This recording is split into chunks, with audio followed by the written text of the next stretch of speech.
2023 State of the Nation Address of President Ferdinand R. Marcos Jr.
of the Nation Address of President Ferdinand R. Marcos Jr.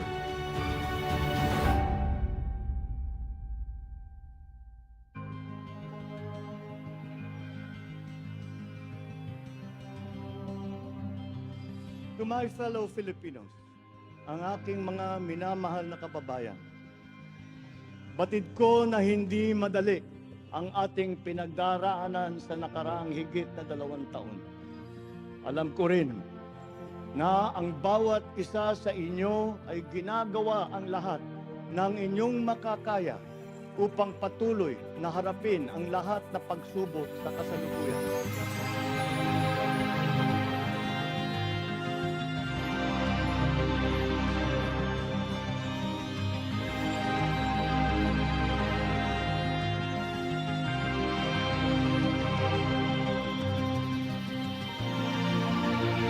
Will endure. Let our Filipino spirit ever remain undimmed. I know this in my mind. I know it in my heart. I know it in my very soul. The state of the nation is sound.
Ladies and gentlemen, let's rise and welcome the President of the Republic of the Philippines, His Excellency Ferdinand Romualdez Marcos Jr.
On the part of the Senate, the joint session is hereby called to order.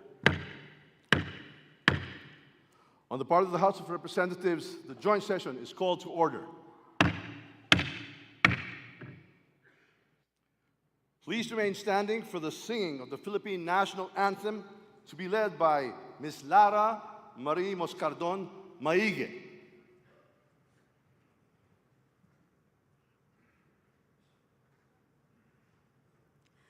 Bayang magiliw, perlas ng silanganan, alab ng puso, sa dibdib mo'y buhay.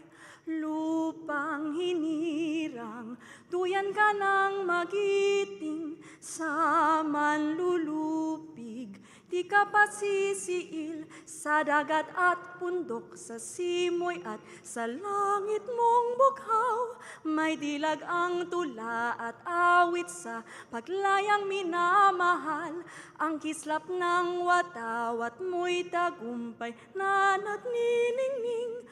Ang bituin at araw niya kailan pa may di magdidilim.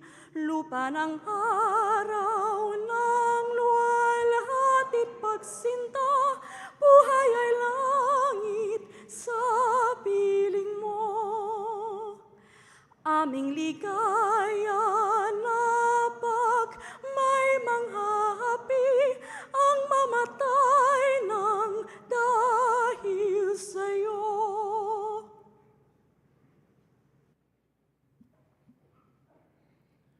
Please remain standing for the nation's prayer. Kindly bow your heads in prayer. O Diyos na makapangyarihan, manlilikha, tagapagbigay buhay at tagapagligtas.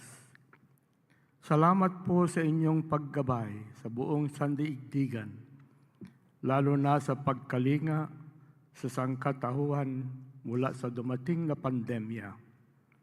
Maraming salamat sa mga pagbibiyayang patuloy ninyong ibinibigay sa aming minamahal na bayang Pilipinas.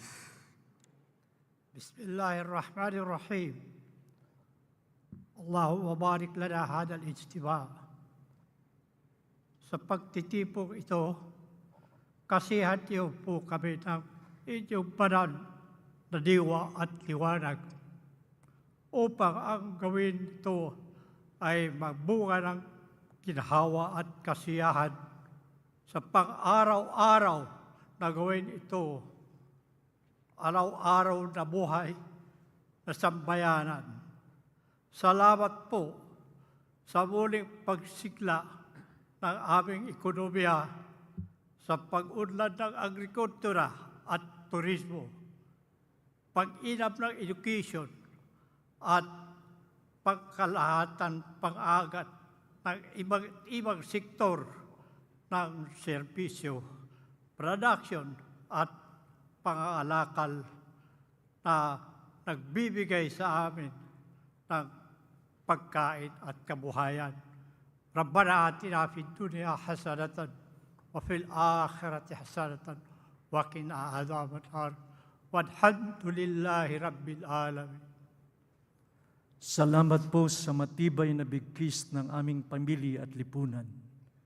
Nakalakip ng kaloob niyong matibay na pananampalataya sa inyo at ang aming pananalig sa pamahalaan ay sama-samang bumuo ng aming matibay na pundasyon bilang isang bayan. Ang pamilya, pamahalaan at pananalig namin sa inyo, Ama, ang siya rin naming sandigan, kanlungan, at bukal ng lakas sa pagharap at pananagumpay sa maraming hamon ng buhay.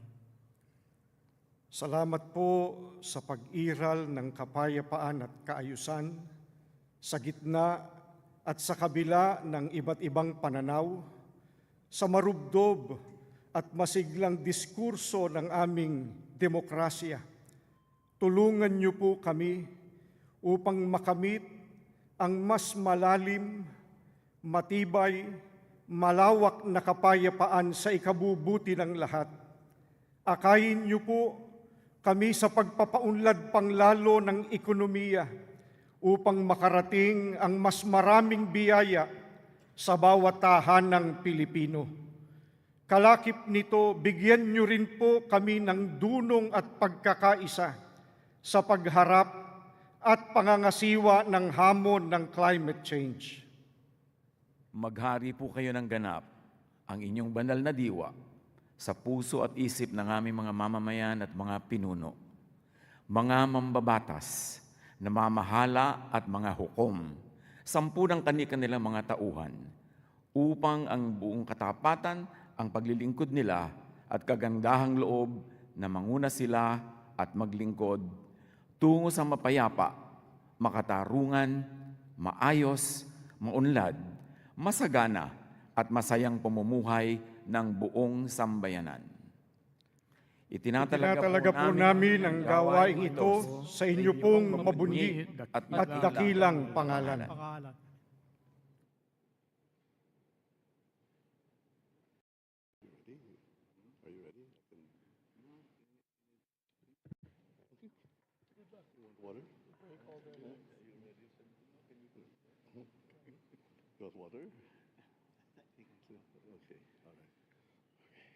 Ladies and gentlemen, honorable members of Congress of the Philippines, His Excellency Ferdinand Romualdez Marcos Jr., President of the Republic of the Philippines.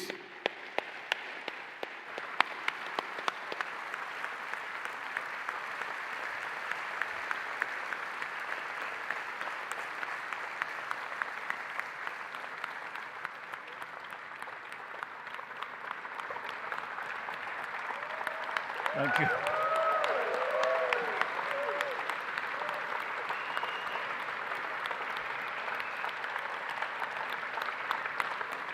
Thank you. Thank you very much.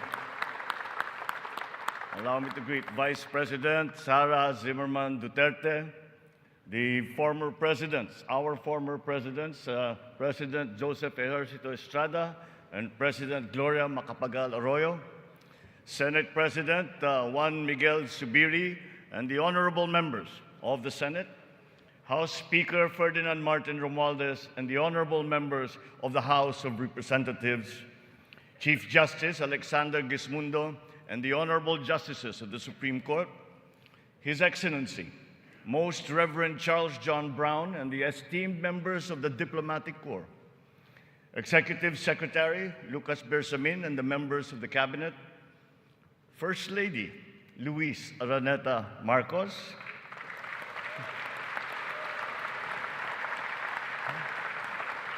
former First Lady Imelda Romualdez Marcos, other distinguished guests, mga minamahal kong kababayan, ladies and gentlemen, magandang hapon po sa inyong lahat. 1 year ago today, I stood here before you, setting forth the plans that we have to improve our economy, bring jobs to our people, improve the ease of doing business, recalibrate our educational system to adapt to the new economy, lower and rationalize energy costs, boost agricultural production, enhance healthcare, and continue social programs for the poor and the vulnerable. Let me now report to the people on the successes that we can now lay claim to, and also the challenges that we continue to face.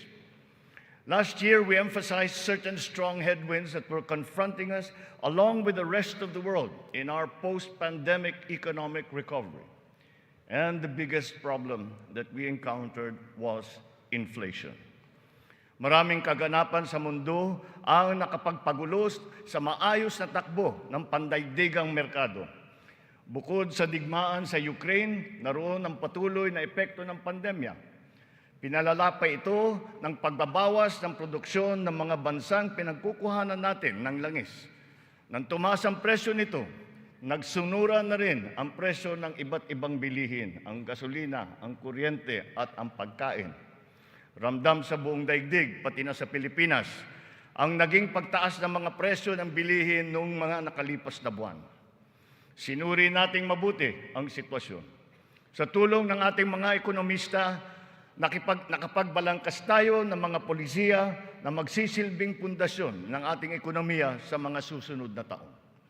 Ito ay nakasaad sa ating medium-term fiscal framework na sinuportahan ninyo sa Kongreso.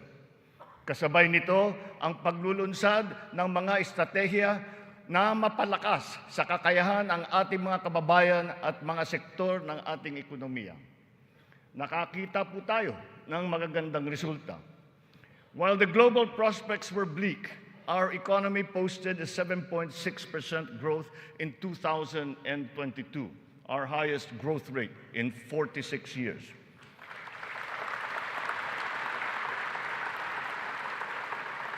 For the first quarter of this year, our growth has registered at 6.4%. It remains within our target of 6 to 7% for 2023. We are still considered to be amongst the fastest growing economies in the Asian region and in the world. It is a testament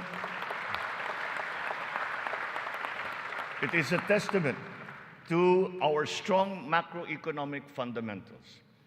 Our financial system, the nerve center of our economy, remains strong and stable. Banks, the transmission arms of our monetary policy, have strong capital and liquidity positions. Stimulated by the relaxation of pandemic restrictions, transactions once again have flourished alongside the booming e-commerce that was undeterred by the pandemic in 2022. The digital economy contributed 2 trillion pesos, the equivalent of 9.4% of our GDP. The economy is revived and rejuvenated, backstopped by a favorable enabling environment and the strong rule of law. This year, the World Bank projects a 6% overall growth rate, well within the range of our targets for the year. It is anchored on strong local demand, underpinned by consumer spending, and draws strength from the BPO industry and, of course, the steady flow of remittances and the continuing jobs recovery. Inflation rate is moving in the right direction. From 8.7% in January, our inflation has continued to ease up in all regions, settling now at 5.4% for June. What this means is that in spite of all the difficulties, we are transforming the economy. We are stabilizing the prices of all critical commodities. According to the Bangko Sentral, inflation is expected to ease further by the close of the year and projected at 2.9% by 2024.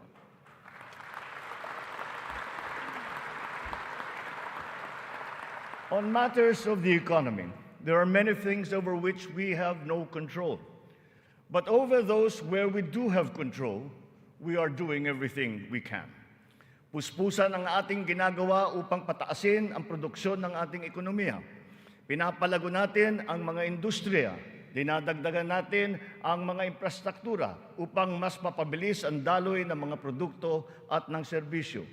Higit sa lahat, pinapalakas natin ang kakayahan ng mga mamamayan upang mapaganda nila ang kanilang pamumuhay.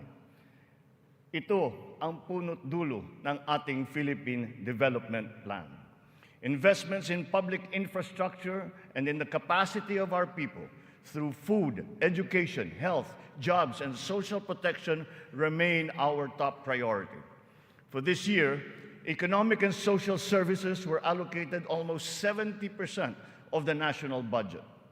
Higher revenue collections will be critical in our bid to bolster public investments.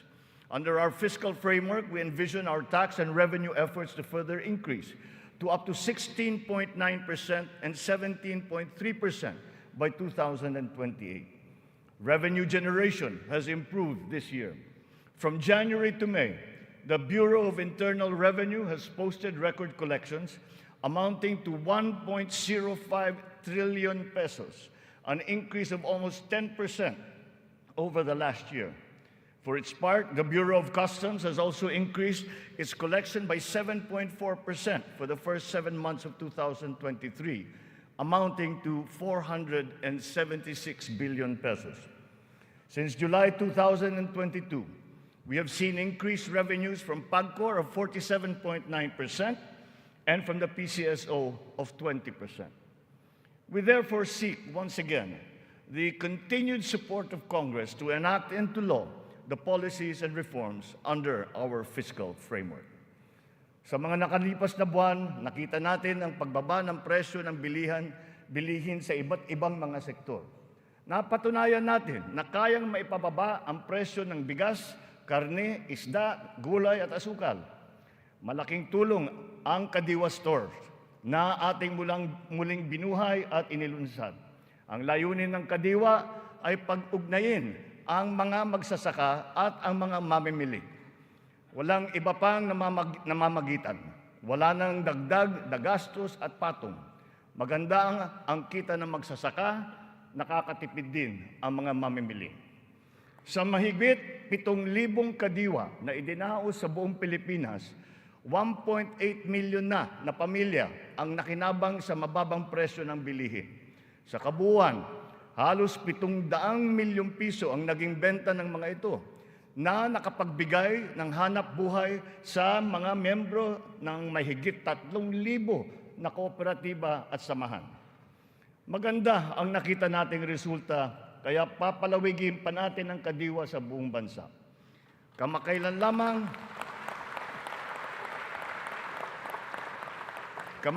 lamang ay nagsanib puwersa na ang mga ahensya ng pamahalaan upang lalo pang patibayin ang Kadiwa. Katuwang natin dito ang buong sektor ng agrikultura at ang lokal na pamahalaan. Our aim is to boost our local agricultural production through consolidation, modernization, mechanization, and improvement of value chains, augmented by timely and calibrated importation as needed. Nakita nating tumaas ng 2.2% ang sektor ng agrikultura sa unang 3 buwan ng taong ito. In our quest for food security, our methods are now more guided by science and the balance of nature, so that production is both sustainable and responsible, benefiting both this and future generations. Our fisheries codes must be revised to incorporate and strengthen science-based analysis and determination of fishing areas. This approach will protect both the interests of our fisherfolk and our fisheries and aquatic resources. To this end, we will seek the support of Congress to amend the code to guarantee sustainable development of our fisheries sector in harmony with environmental balance.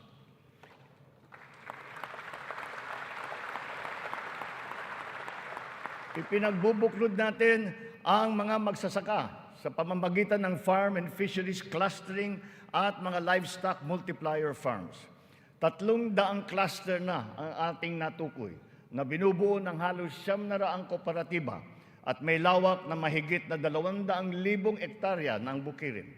Upang mas mapabilis at mas mapadali ang pagbuo ng kooperatiba, kakailanganin natin ang suporta ng Kongreso na maamyendahan ang Cooperative Code. Sa pamamagitan nito, unti-unting lalakas ang kanilang produksyon at puwersa sa merkado. Totoo ang kasabihan, mas malapas basta't sama-sama. Pinapalawak natin ang kanilang kaalaman sa makabagong mga teknolohiya at pamamaraan. Isa na rito ang paggamit ng biofertilizer na gawa sa Pilipinas at subok din at maaasahan. Sa balanced fertilizer strategy, gaganda ang ani ng mga magsasaka. Hindi na nila kailangan pang umasa sa mas mahal at imported na fertilizer. Bilang tulong sa mga magsasaka, namigay ang pamahalaan ng mahigit 28,000 mga makabagong makinarya at mga kagamitan sa iba't ibang dako ng Pilipinas. Sa ilalim ng iba't ibang mga programa ng kagawaran ng agrikultura, namigay ang pamahalaan ng mahigit na 50 milyong binhi ng palay, mahigit 1 milyong binhi ng mais, at sari-saring mga binhi ng gulay. Nagpamigay tayo ng mahigit 100,000 binhi ng nyug at nagpatanim sa halos 10,000 hektarya ng lupa sa buong bansa. Lahat ng mga binhing ito ay makabago, hybrid, at mataas ang kalidad.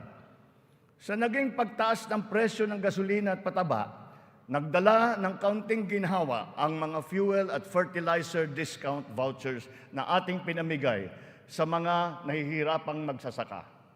Ang mga natanggap nating donasyon na pataba mula sa China, pinimigay na natin kaagad sa kanila.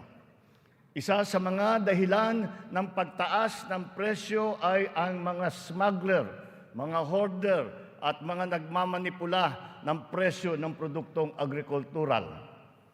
Hinahabol at ihaabla natin sila. Sadyang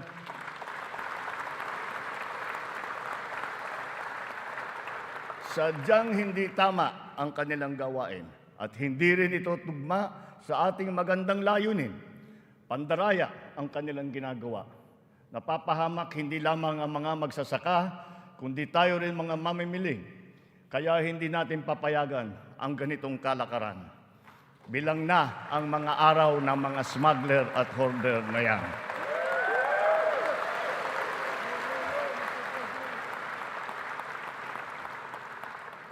Mahalaga ang infrastruktura para masuportahan ang may 14 na milyong hektarya ng sakahan.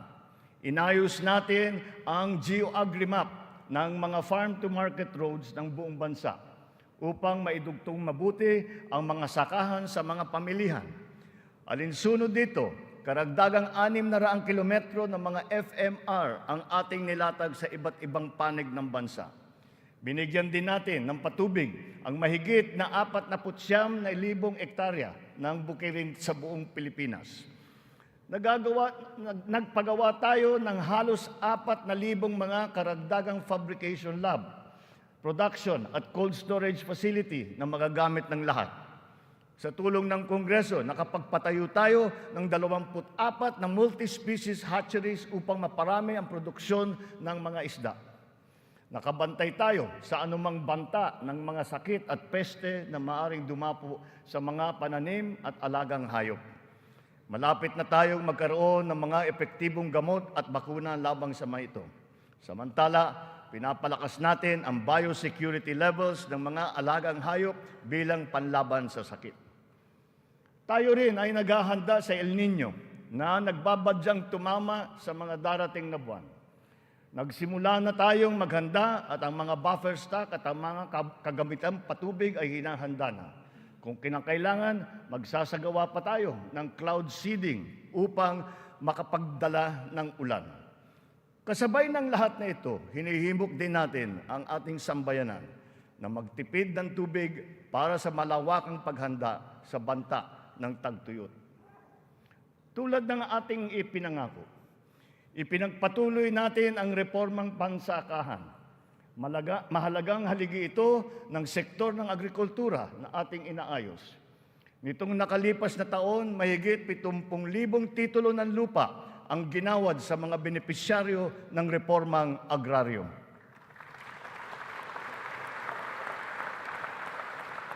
Tamang-tama ang ating pagpapatigil ng mga bayarin ng mga benepisyaryo sa ilalim ng ating nilagdaan EO number 4. Isang taon mula nung aking unang SONA na isabatas na ang bagong Agrarian Emancipation Act.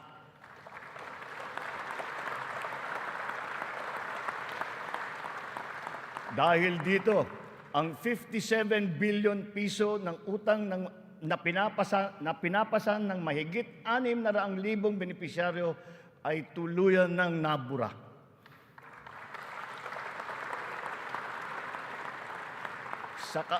Sa ngalan ng mga magsasakang ito at ang kanilang mga pamilya, maraming salamat muli sa ating mga mambabatas.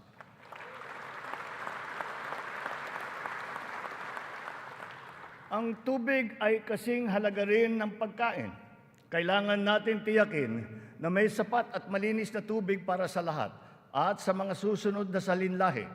Kasama na rito ang tubig na ginagamit natin para sa sakahan. Considering its fundamental importance, water security deserves a special focus. Our efforts must not be scattershot, but rather cohesive, centralized, and systematic.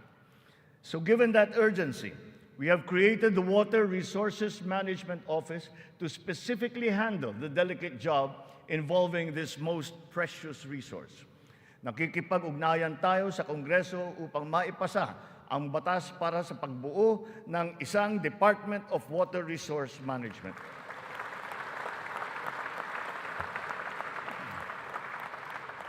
This year, we have allocated 14.6 billion pesos for water supply projects, which will benefit communities all over the country. Recently, the water supply of NCR and Rizal received a significant boost from the first phase of the Wawa Bulk Water Supply Project. The water supply will increase as the project enters the second phase. We have installed 6,000 rainwater collection systems across the country in preparation for the looming dry spell brought about by El Nino. One of the keys to continuing economic growth is infrastructure development. So we will build better and more. Our 8.3 trillion peso Build Better More program is currently in progress and being vigorously implemented.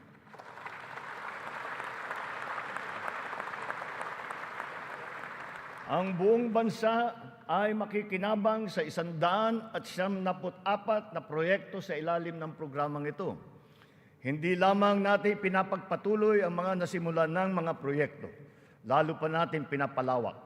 Kaya naman, ang 123 proyekto dito sa Build Better More program ay bago. The flagship projects cover investments in the areas of physical connectivity, water resources, agriculture, health, digital connectivity, and energy. Physical connectivity infrastructure, such as roads and bridges, seaports, airports, mass transport, account for 83% of this program. Our infrastructure spending will stay at 5 to 6% of our GDP.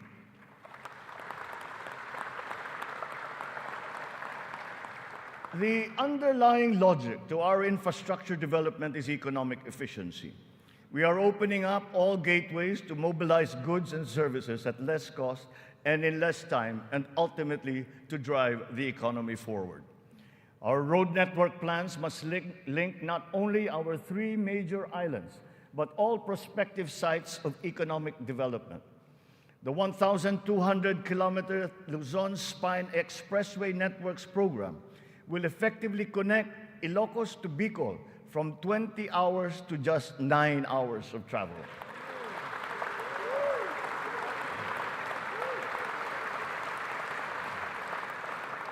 Under the Mega Bridge program, 12 bridges totaling 90 kilometers will be constructed, connecting islands and areas separated by waters.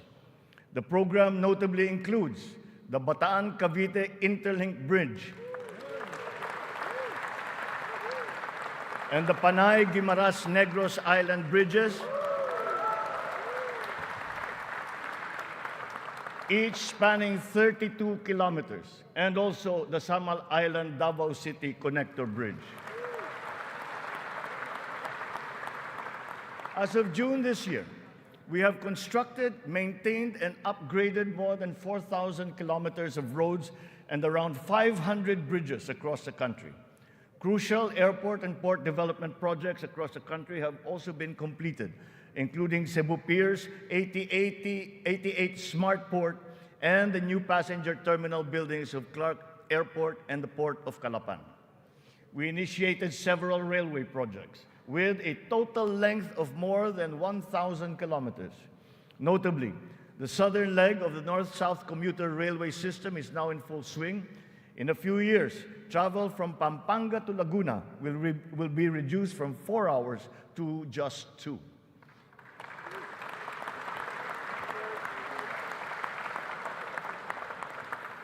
Intermodal connectivity will also be a primary consideration. Roads, bridges, and mass transport systems will be interconnected. This network will provide access and passage to vital and bustling economic markets, such as agriculture hubs, tourism sites, and key business districts. For strategic financing, some of the nation's high-priority projects can now look to the newly established Maharlika Investment Fund without the added debt burden. In pooling a small fraction of the considerable but underutilized government funds, the funds shall be used to make high-impact and profitable investments, such as the Build Better More program. The gains from the fund shall be reinvested into the country's economic well-being. To ensure sound financial management, a group of internationally recognized economic managers shall oversee the operations of the fund, guided by the principles of transparency and accountability. This guarantees that investment decisions will be based on financial considerations alone, absent any political influence.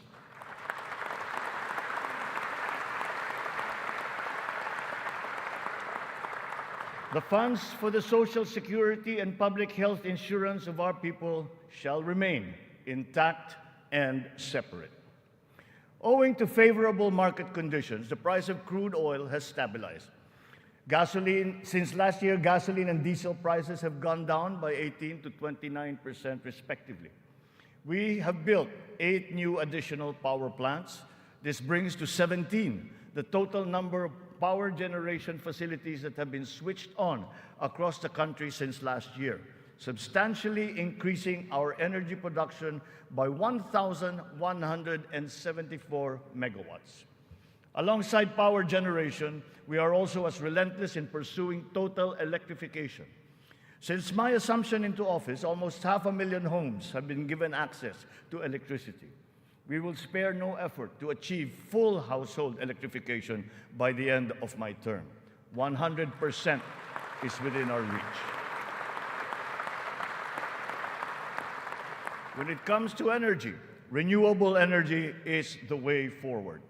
We are aggressively promoting renewables so that it provides a 35% share in the power mix by 2030, and then on to 50% by 2040. To accelerate the realization of this green energy goal, we have opened renewable energy projects to foreign investments. Since last year, an additional 126 renewable energy contracts with a potential capacity of 31,000 megawatts have been awarded.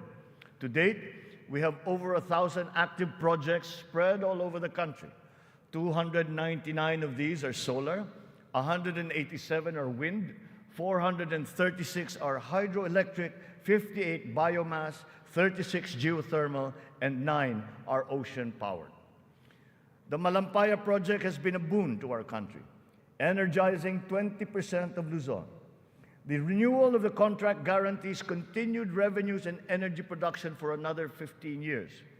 But aside from Malampaya, we will also push for more gas exploration in other parts of the country.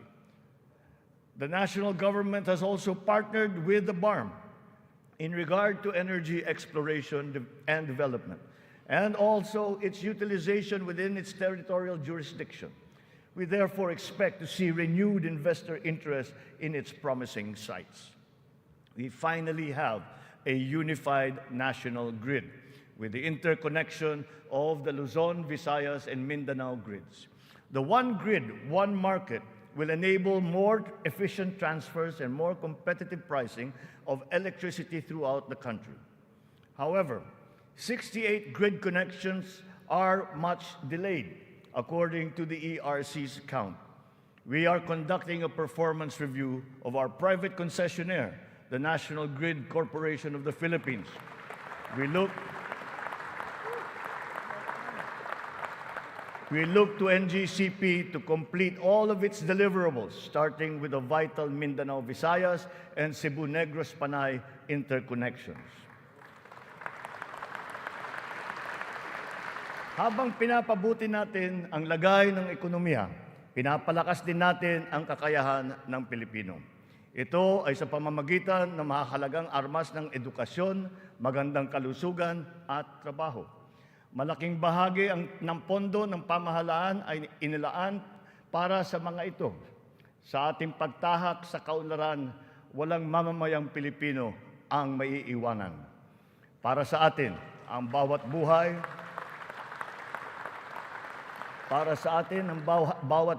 ay mahalaga. Anuman ang edad, kasarian, pangkat, relihiyon o pisikal na kondisyon, sila ay kukupkupin at tutulungan. Naglalaan tayo ng sapat na pondo para sa mga paglingap ng mga lubos na nangangailangan. Layunin natin na sila ay makabangon, mabigyan ng sapat ng kakayahan at maging produktibo. Hindi lamang DSWD, kundi pati ang DOLE, ang DepEd, TESDA, CHED ay tumutulong sa ating mga kababayang nangangailangan. Ang AIX, TUPAD, TVET for Social Equity, Social Pension for Indigent Senior Citizens, at ang Cash for Work para sa mga PWDs ay ilan lamang sa mga mahahalagang programa ng pamahalaan para sa kanila. Nariyan din ang Integrated Livelihood Program Kabuhayan upang matulungan ang mga maliliit na negosyo. We are inclusive in our pursuit of social protection. The pension of the military and the uniformed personnel is as important, as urgent, and as humanitarian as that of all other civilian Filipino employees. Efforts are underway to make it fully functional and financially sustainable. We are once again working closely with Congress to ease the transition from the old system to the new one, so as to be able to guarantee that no effects are felt by those in the uniformed services.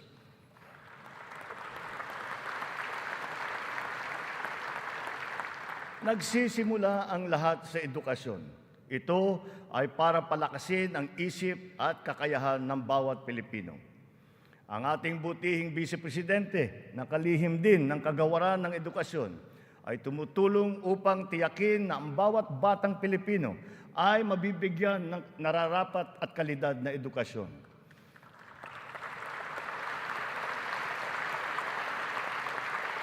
We have renewed hope in giving the best to our next batches of students, especially the 28.4 million learners who return to school this year. Learning recovery will be at the forefront of our education agenda. The Matatag Agenda for Basic Education has been launched, focusing on relevance of curriculum, rapid and responsive delivery, and the welfare of both learners and teachers. We are augmenting as well our school workforce. 90% of the newly created teaching positions have now been filled, while additional administrative personnel have been hired to unburden the teachers of any extra load. Taking to heart the lessons of the pandemic, alternative delivery modes and blended learning methodologies have been adopted to ensure unhampered learning. Additional social safety nets, such as school-based feeding programs, are also being implemented. Learners will be made more resilient. Our public schools and facilities are being increased and fortified. The shortage of classrooms and facilities is being addressed. Aside from new construction, schools and facilities are being retrofitted to become ready for the future, ready for hybrid and high-tech learning, and also climate-ready and disaster-proof.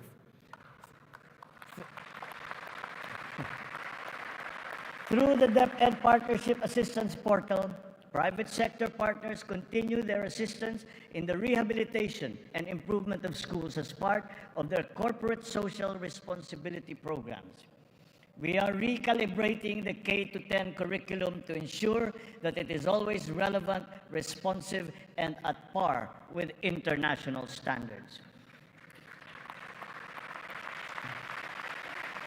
Literacy and numeracy skills need to be strengthened. The virtue of good citizenship and sense of community are also now integrated into our curriculum. We continue to exhaust all efforts to keep our young people away from the sinister influences in the dark corners of society. We are making available to them their participation in formal schooling, alternative learning, non-diploma courses, or in technical vocational education and training, or TVET. TVET continues to prove itself to be an empowering educational intervention.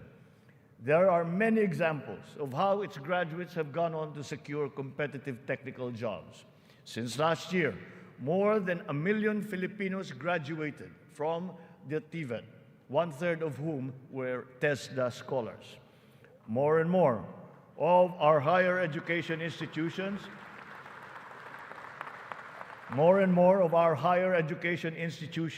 have reached world-class status.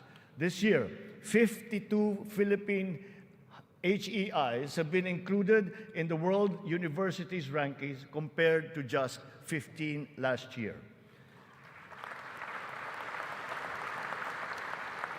We will not let a student's financial constraints be an hindrance to his or her education.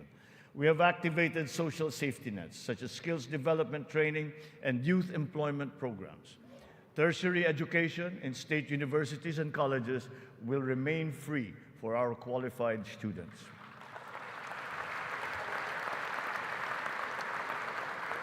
Last year, out of the 4.1 million enrolled college students, almost 50% were beneficiaries of the country's free higher education under the Universal Access to Quality Tertiary Education program.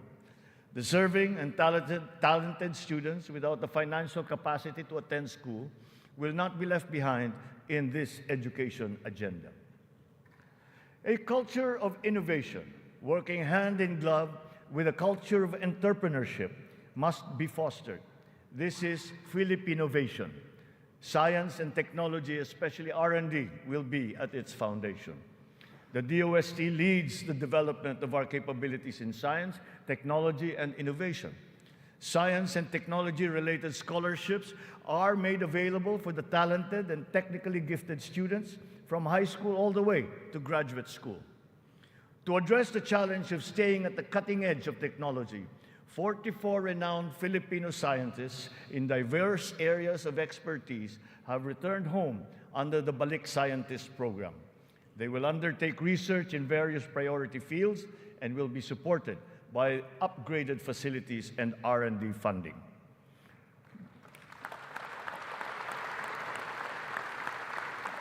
The Philippines has launched 2 additional satellites into space. Together with the first satellite, they will track weather, predict storms, evaluate soil and water supplies, analyze shifts in population, and be used for traffic management, geohazard mapping, risk assessment, and even including security and defense. Science, technology, and innovation will drive the quality and competitiveness of our workforce, as well as our manufacturing, export, creative, and service industries, in existing markets and in new ones waiting to be explored. The bane of the mismatch between jobs and skills among our workforce is being rectified through strengthened government, industry, labor, academic partnerships, and the continuous reskilling and upskilling training programs that we have put before our workforce. For our seafarers to continue to excel, maritime education in the Philippines has been strengthened. This will progress and solidify our country's position as a global maritime hub through the steady supply of competent Filipino seafarers to foreign merchant marine vessels. The question about the European Union's recognition of the standards of training of Filipino seafarers has, after 17 years, finally been resolved.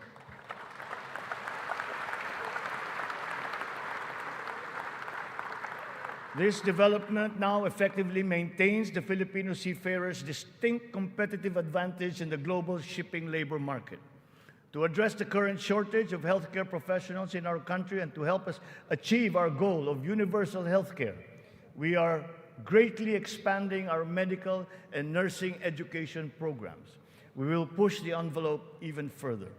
We are helping nursing graduates hurdle their board exams so that they will obtain their licenses and join our pool of healthcare professionals.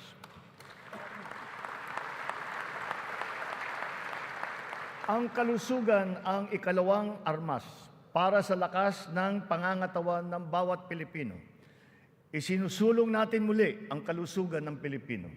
We are now refocusing our health priorities, applying the lessons learned from the pandemic and addressing the weaknesses that it has exposed. Healthier communities and lifestyles are our advocacy. We have launched convergent programs to address hunger and nutrition-related issues amongst our people, especially the children, like stunting and wasting.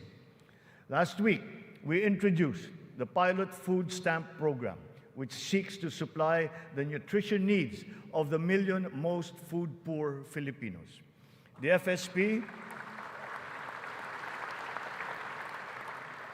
FSP shall complement our nutrition continuity programs, such as the First 1,000 Days program, which ensures nourishment for the first 3 years of a child's life. The supplemental feeding program is for our children attending daycare centers. The K-6 program will feed kindergarten to grade 6 public school students who are suffering from wasting and severe malnutrition. We are catching up on the routine vaccinations of our children. As of this year, more than 80% of our eligible children have been vaccinated against measles, rubella, and polio. Nananawagan ako sa lahat ng mga magulang na kumplituhin ang mga bakuna ng kanilang mga anak at magtungo sa pinakamalapit na health center para sa mga libreng bakuna. The whole of society must exert efforts to suppress the alarming rise of tuberculosis and HIV/AIDS. To stem the tide, the strategic plan is to ensure early diagnosis and treatment and ample testing sites and medications. Our healthcare system is undergoing structural changes. Public health facilities are being increased, both in number and in capability. Last year, more than 3,400 projects were completed to improve capacity for specialized medical treatment. Specialty centers in various fields are being established and integrated into our government hospitals. And the last year, additional 60 specialty centers have been opened to the public. Just last week, we inspected the site of what will soon be a 5-hectare multi-specialty center in Pampanga, which will specialize in pediatrics, cardiology, kidney, and cancer treatment.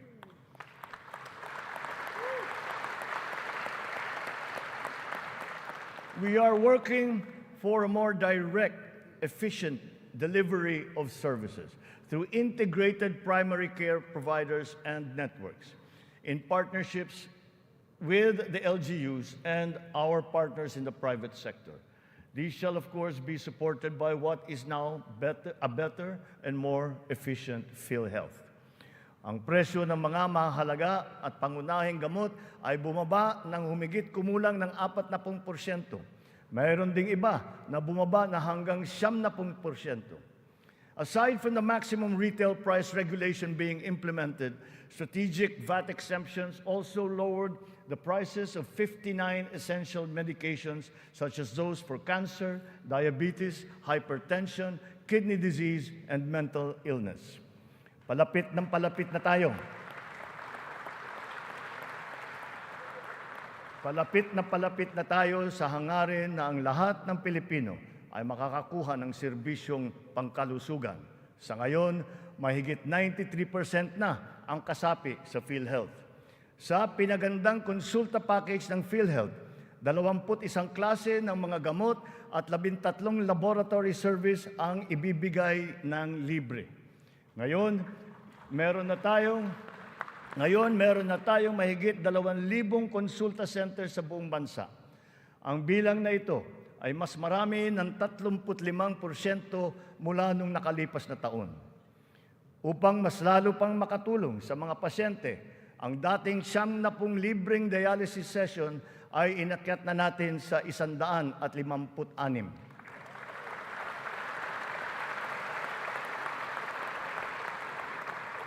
Mga kababayan, libre na po ngayon ang dialysis para sa karamihan ng Pilipino.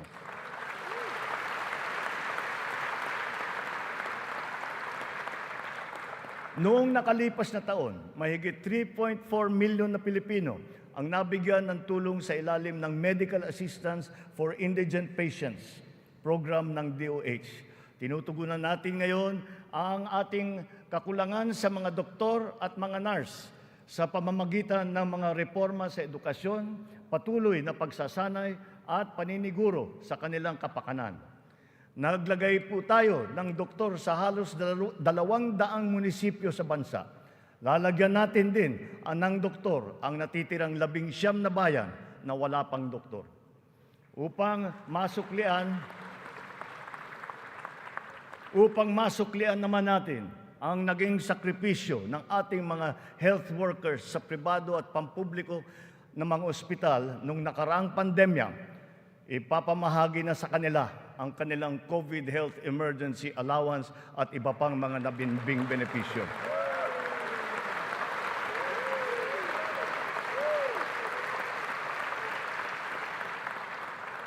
Kasabay ng pangangalaga natin sa edukasyon at kalusugan ng ating mamamayan, tinitiyak din natin na may sapat at magandang hanap buhay sa loob at maging sa labas ng bansa.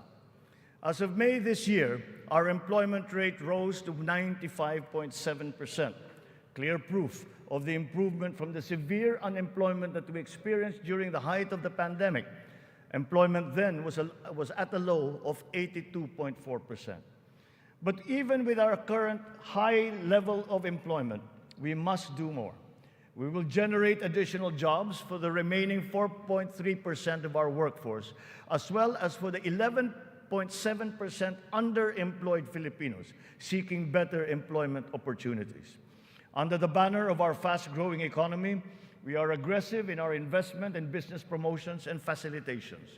For that, we have not limited ourselves to the local economy, but we have looked to the global economy for partnerships and agreements.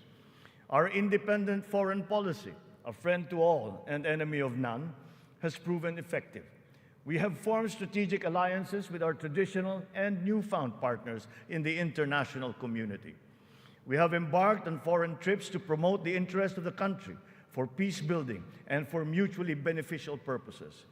These economic missions have yielded an estimated total investment value of 3.9 trillion pesos or 71 billion US dollars, with a potential to generate 175,000 jobs. The implementation of recent economic reforms is underway. BOI-approved investment projects have reached 1.2 trillion pesos during our first year, while other strategic investments approved for processing through the newly established green lanes amount now to 230 billion pesos. Our existing bilateral and multilateral trade agreements, notably within the ASEAN framework, and with Japan and with Europe, and allow us to leverage our competitive advantages and reap economic benefits. We will continue to forge more of these international partnerships that will lead to a more balanced trade strategy and a healthier economic position. The Regional Comprehensive Economic Partnership, or RCEP, is now in force. It is a multilateral trade arrangement with the ASEAN and other countries such as Australia, China, Japan, Korea, and New Zealand. We can now have competitive access to a regional market that comprises 2 billion people. As we address our weaknesses and develop competitiveness in other potential areas, we must also play to our strengths. Our competitive advantage must be leveraged. As a service export powerhouse, we must continue to nurture the growth of the services sector, particularly the information technology business process management sector, and of course, the tourism industry. Our tourism has always been a reliable pillar of our economic growth through the years, providing livelihood to more than 5 million of our citizens. Because of the reopening of the economy and the phenomenon of revenge travel, this sector is headed for a great rebound. From January to June this year, we have received 3 million international visitors. This number is already 62% of our 4.8 million target for the entire year. Mga kababayan, ang lahat ng mga ginagawa natin ito ay magbibigay bunga sa libu-libong hanap buhay para sa ating mga kababayan.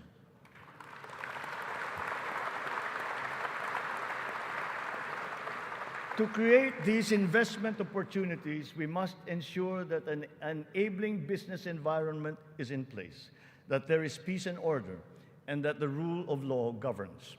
We will solidify our country's reputation as an attractive and reliable investment destination. Building on institutional reforms of recent years, we have created green lanes for strategic investments and expedited the business processes in various sectors and investment modalities. A progressive and rationalized system of taxation is a component of the ease of doing business. The CREATE law has made our corporate tax and incentive schemes equitable and business-friendly. There are more structural tax reforms that must be introduced to allow us to reach our socio-economic targets. Digitalization is the call of today, not the call of the future, not the call of the future, but of the present. It is here, it is needed, and it is needed today. Government must fully embrace digitalization to provide better service to the people through its vital frontline services and its back-end functions. Digitalization will support the government's data-driven and science-based planning and decision-making. It is the greatest, most powerful tool, not just to improve the ease of doing business, but also against many forms of graft and corruption. Data shows that digitalization, in conjunction with government streamlining efforts, has significantly boosted efficiency. Notable examples are in the areas of government payments, company and business registrations, issuance of permits and licenses, loan applications, and revenue collection. All our digitalization efforts will be linked to our payment systems, whose digital transformation has been accelerating at a remarkable rate. Digital payments accounted for 42% of the total retail payments made in 2022, whether by businesses or individuals or by the government. Its high trajectory is now well positioned to achieve Bangko Central's target of 50% of total retail payments by this year. The eGov PH app has also been launched.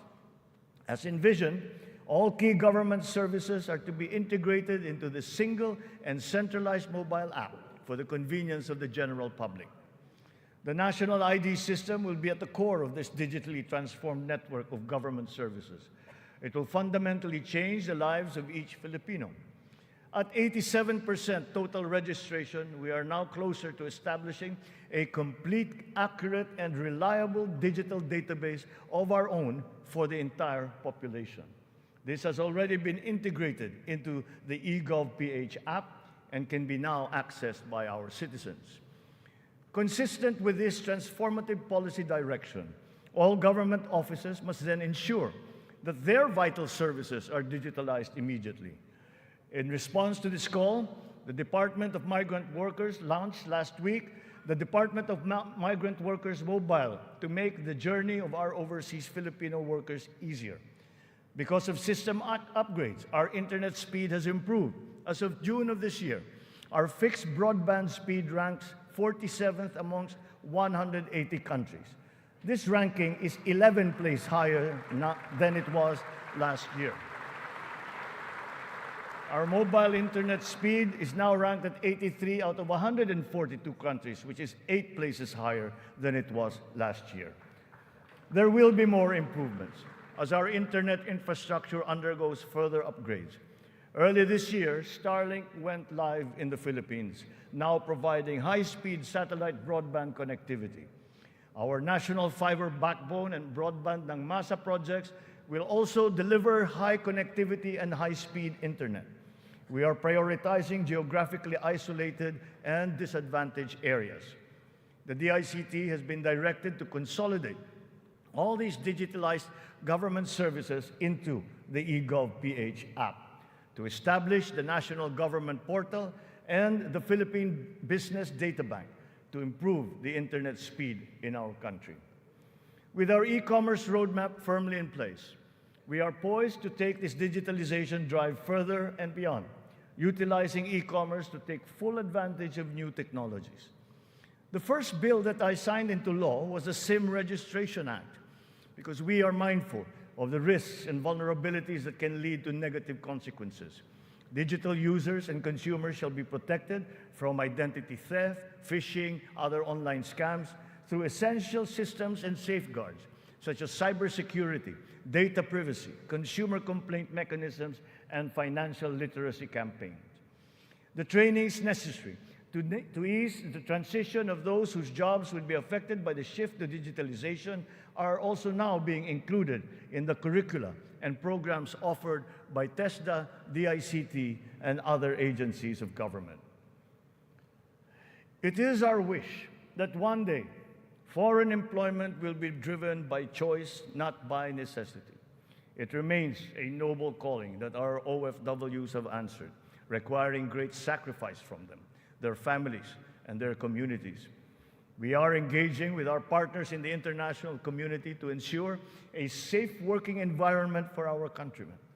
And as we do so, we are also putting in place responsive mechanisms for the social welfare, repatriation, and reintegration of our returning OFWs into the Philippine economy.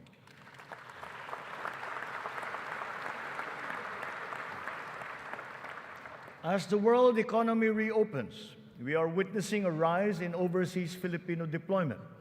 In 2022, the number has increased by 62%. OFWs continue to send in historically high remittances, solidifying their role in our transformative economic growth. In 2022, our OFWs contributed $32.5 billion, or roughly 1.8 trillion pesos, to our economy. Several countries have also signified interest to explore bilateral labor cooperation with the Philippines in the areas of healthcare, tourism, hospitality, engineering, construction, and information technology. Recently, we signed agreements with Singapore, Austria, and the province of Alberta in Canada. Our priority is to ensure that the principles of ethical recruitment, fair employment, and the safe and orderly migration of our people are embodied in our agreements with other countries. For example, the deployment issue in the Kingdom of Saudi Arabia has now been resolved. And as of today, 70,000 of our OFWs have already been deployed to Saudi Arabia for employment. Moreover, the unpaid salaries and other related claims of some 14,000 OFWs who have been put out of work in Saudi Arabia during the pandemic are now being processed. The Crown Prince of the Kingdom of Saudi Arabia himself personally committed to me that the unpaid claims of Filipino workers would now be paid.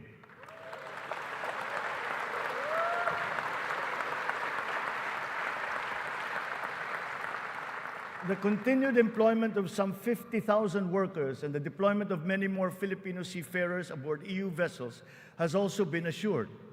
The lesson for us is that our education and skills training must always be attuned to the high, exacting, and constantly evolving global standards. Sa pagsusumikap ng mga mamamayan, walang hindi kakayanin. Kahit ang mga matatayog na pangarap ay maaabot, kasama ang inaasam na tahanan. Katuwang natin ang lokal na pamahalaan at pribadong sektor upang matulungan ang Pilipino sa pangangailangan ng pabahay. Patuloy ang serbisyo ng Pag-ibig Fund upang makatulong sa kanyang 15 milyong membro para makabili ng bahay. Sa nakaraang taon, mahigit 100,000 ang kumuha ng housing loan sa Pag-ibig na nagkakahalaga ng 117 billion na piso. Ito ang pinakamataas ng bilang sa buong kasaysayan ng Pag-ibig.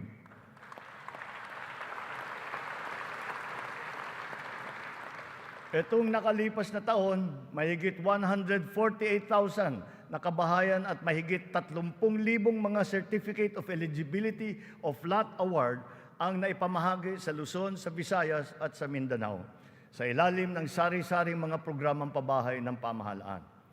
Mahigit 35,000 residential free patent at agricultural patent titles naman ang naibigay sa mga benepisyaryo nito sa buong bansa.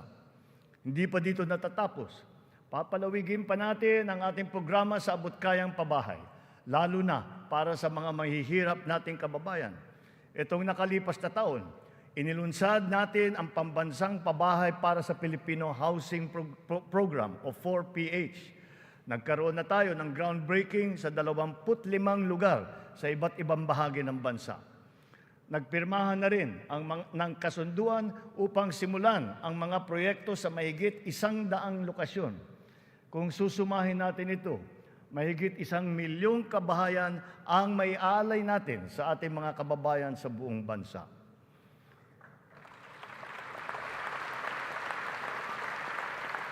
The building blocks of progressive, livable, and sustainable communities will never be complete without appropriate and responsible action to mitigate and to adapt to the effects of climate change.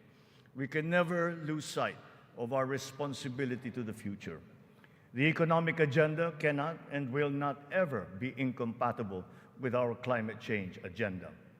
Climate change is now an important criterion in our integral national policies, in planning, decision-making, up to the implementation of programs.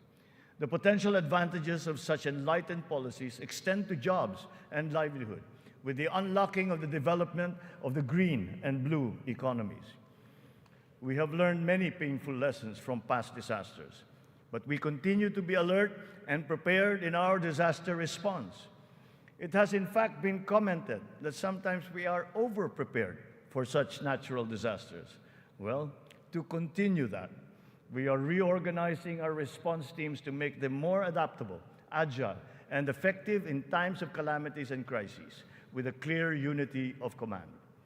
Our evacuation centers are being upgraded to withstand the greater forces of the new normal of extreme weather, as well as other natural and man-made disasters. Furthermore, new evacuation centers are also being built, of which 55 have already been completed. We remain committed to global decarbonization goals and the reduction of our carbon footprint. We preserve and protect the treasure that is our forests. Their value to the environment, to the ecology, and the economy is incalculable. We have adopted the concept of the circular economy, using nature as our model. The aim is to keep raw materials in a closed loop. In our world with scarce resources, the circular economy allows us to fully use these resources, minimize waste, and reduce the need for new resources, just as it is in nature. Just like our climate change action, this new system requires the participation of all sectors of society, up to each individual citizen, for it to succeed. Only a whole of government and whole of society approach will enable us to do all of these. It is necessary to apply all the resources that are at hand if we are to progress as quickly as we need to. Collaboration is the key between and among government offices, and between government and the private sector, between industries and the academe, between government and international partners, and most importantly, collaboration between and among our populace.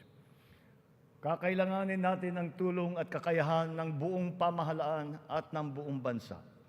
And so we shall do the same for the next 5 years. We seek not only to become more effective, but more, to become truly transformative. This approach will be operationalized through the interagency cooperations, as well as through coordinated efforts between and among the 3 branches of government and the independent constitutional bodies. We have organized private sector advisory councils and national local mechanisms to establish the needed linkages. Once again, on this same principle, I urge the government to enact a new government procurement law and a new government auditing code.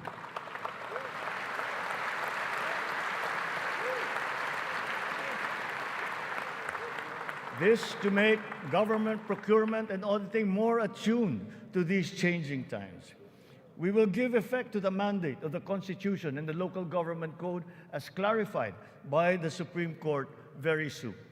Almost all the required devolution transition plans of the LGUs are done.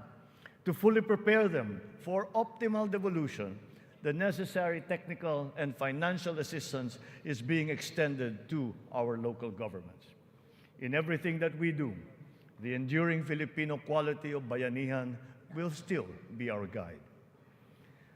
5 taon mula nung matinding kaguluhan, babangon na ang Marawi City.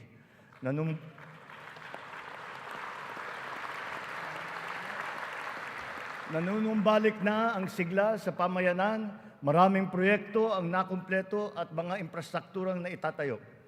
Kasalukuyan na tayo nagpoproseso ng tulong pinansyal para sa mga biktima ng Marawi Siege upang sila ay makapagsimula muli. Naway mamayani ang pag-asa. Naway magpatuloy ang pagkakaisa, pagmamatyag at paghahangad ng kapayapaan at kaunlaran. We are proud of the progress that the BARM has taken. It will be self-governing.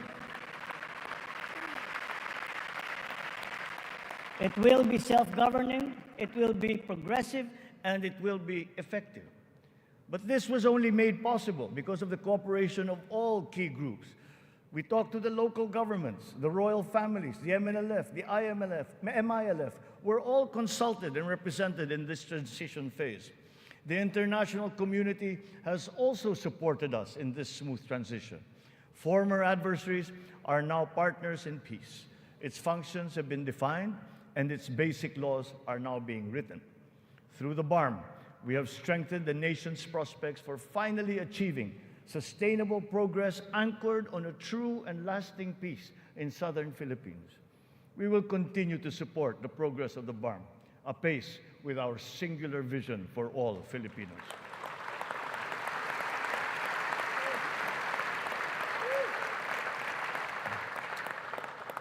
A strong and stable rule of law will strengthen the foundation of our transformation. Our police and armed forces are being strengthened and modernized to be more effective in maintaining peace and order and in defending our sovereignty. We fully support the judiciary's efforts to improve the justice system and to protect constitutional rights. The campaign against illegal drugs continues, but it has taken on a new face.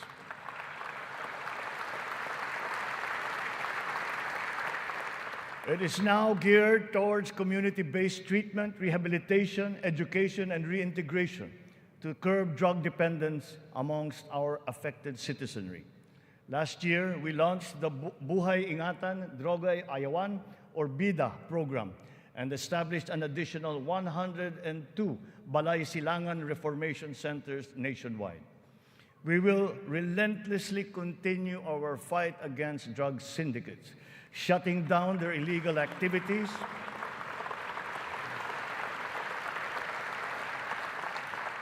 we will shut down their activities and dismantle their network of operations. Unscrupulous law enforcers and others involved in the highly nefarious drug trade have been exposed. I will be accepting their resignations.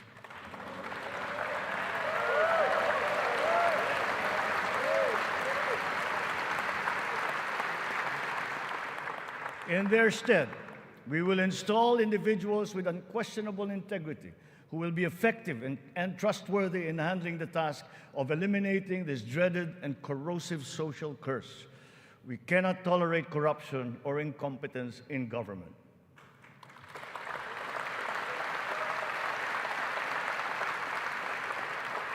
For almost half a century, some of our fellow Filipinos have taken to arms to make their views known and felt.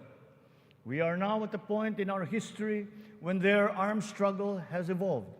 We have now progressed together towards peace and development. We have incorporated capacity building and social protection into our reintegration programs to guarantee full decommissioning of former combatants. Through community development and livelihood programs, the barangay development and enhanced comprehensive local integration programs have been effective in addressing the root cause of conflict in the countryside. To complete this reintegration process, I will issue a proclamation granting amnesty to rebel returnees, and I ask Congress to support me in this endeavor.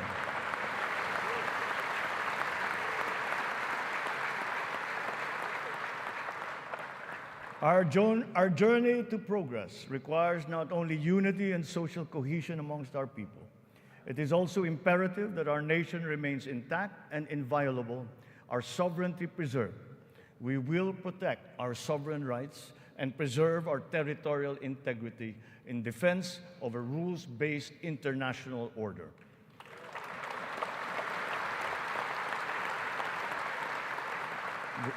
With our national interest paramount, we will always pursue constant dialogue and diplomatic approaches to the resolution of any issue that may arise. So the initial results of our efforts inspire confidence. Let us continue to be relentless in our aspiration of peace and progress. This has not been the work of a single person, neither a single branch of government, nor even the whole government acting alone. This is the collective synergy achieved by all Filipinos working together. It took a whole-of-nation effort to achieve this immediate recovery from our pandemic slump. Unity was what made us rise once more. Nagsisimula pa lamang tayo. Ang pagbangon ng ating bayan ay magpapatuloy pa. Hinihiling ko ang inyong tiwala at pakikiisa. Sa ganitong paraan, makakamtan natin ang ating tanging hangarin, ang maginhawa, matatag at panatag na buhay para sa lahat ng Pilipino.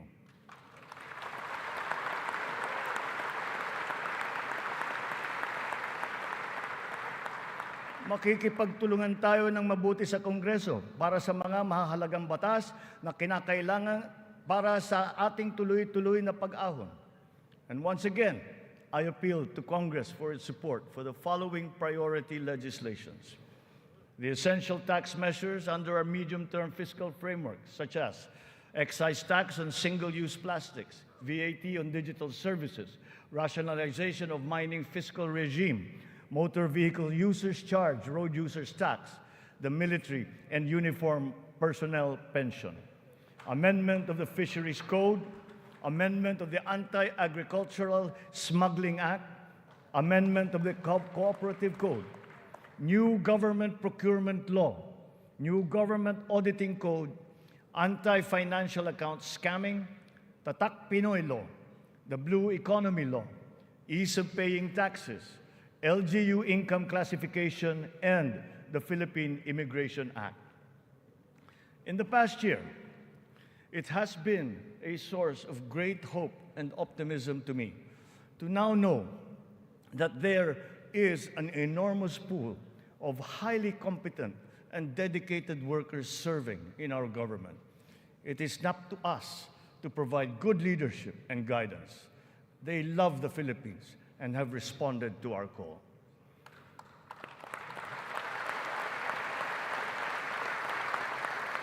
I have stated before that my confidence in our future was grounded in our world-class quality workforce, be they the farmers in the field, corporate giants, government officials, school teachers, health workers, or employees. That confidence has been further buoyed by the demonstration of love for the Philippines. Every Filipino has unanimously risen to the challenge that we have made to them to be part of our nation's future. Handa silang maghandog ng tulong dahil mahal nila ang kanilang kapwa Pilipino at mahal na mahal nila ang Pilipinas. And thus, with this in my heart, I know that the state of the nation is sound and is improving. Dumating na po ang bagong Pilipinas. Maraming salamat po sa inyo.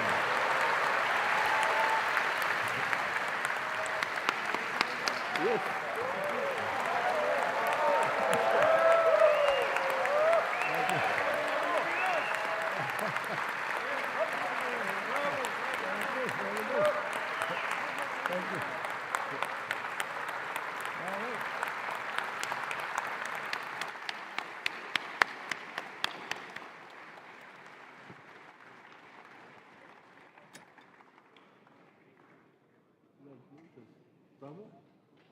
Congratulations, Bill. Go on legs.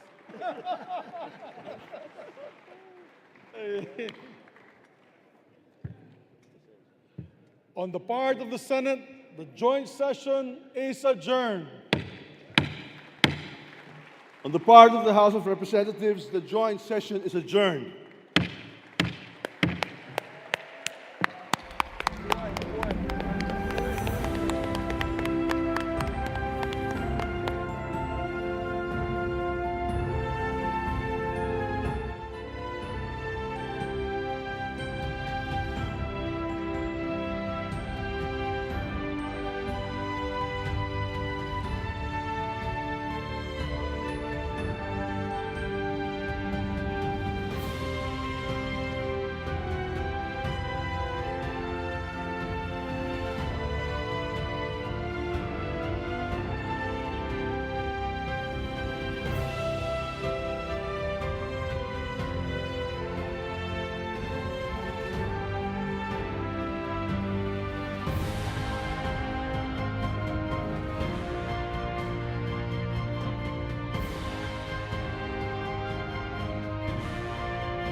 2023 State of the Nation Address of President Ferdinand R. Marcos Jr.